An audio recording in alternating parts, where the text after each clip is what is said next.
I want to invite Nancy Pelosi down. She went to Texas to see the kids, so come here, see where the dope and the bad guys are coming through the border. We will send a plane for you. We'll make arrangements. You can stay at our house. We've been doing this for over 9 years. Anybody that tells you this southern border is secure is full of crap. And there you have it. Ranchers living along our southern border inviting House Speaker Nancy Pelosi to see the crisis firsthand, even offering to pay her plane ticket. But that was 4.5 years ago. And today, with thousands of migrants approaching America's doorstep, their invitation still stands. One of those ranchers who lives along the border in Pelosi's home state of California, Breitbart News' Chris Burgard, joins us now live. Thank you so much for joining us this morning. We certainly appreciate it.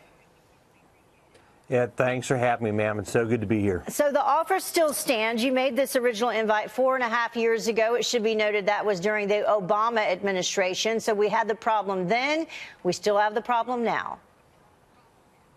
We did. And, you know, 4.5 years ago, she did not take us up on her invitation. And if she would have, she could have seen how bad things are. My buddy John, conservatively at the time, had over 2 million illegal aliens come through his ranch. And in about a space of 2 years, 53 truckloads of dope had been making it through there.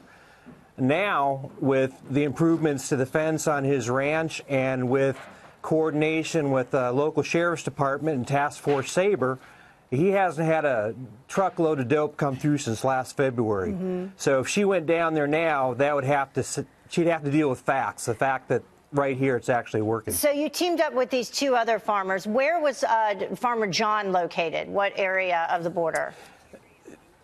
John's ranch is down in Cochise County. That's John Ladd and Fred Davis. Okay. And I've known Fred for about 14 years. We worked together on a film called Border many years ago. And what these ranchers live with every day is beyond the comprehension of most humans. I mean, can you imagine 2 million strangers coming across your ranch?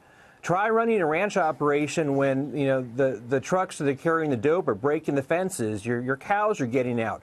How do you run a breeding program when you can't keep your bulls and your heifers separated? Yeah. It's and everything that hits him and goes to there then goes on to our cities.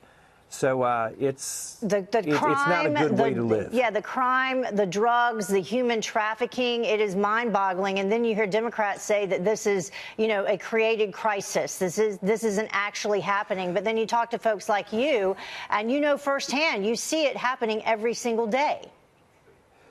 You know, it is so disheartening when the Speaker of the House doesn't believe DHS Secretary Kirstjen Nielsen.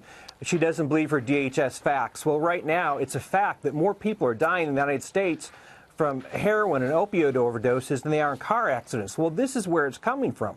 You stop it at the border, you're going to save lives in the rest of America, and it's just something that needs to be acknowledged, and we need to do something. Yeah, you were mentioning the drugs. We just had this report of 2 duffel bags filled with 17 long-arm rifles, shotguns, handguns, ammunition, all of that found at a private Texas ranch. It was confiscated by border officials. Yeah, that doesn't surprise me. I mean, anytime you have narcotics, large amounts of money and trafficking, there's violence, and, you know, it's the violence that we're seeing has been just at levels that are unbelievable. And now with Raul Luna taking over the Zetas, who knows where this is going to go. So the offer still stands. So if Nancy Pelosi is watching this morning, it still stands for her to come down there and take a look at it firsthand.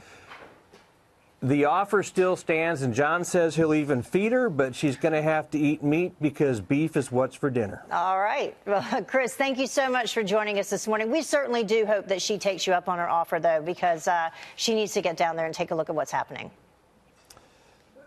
Thank you. We do, too. Thanks, Chris.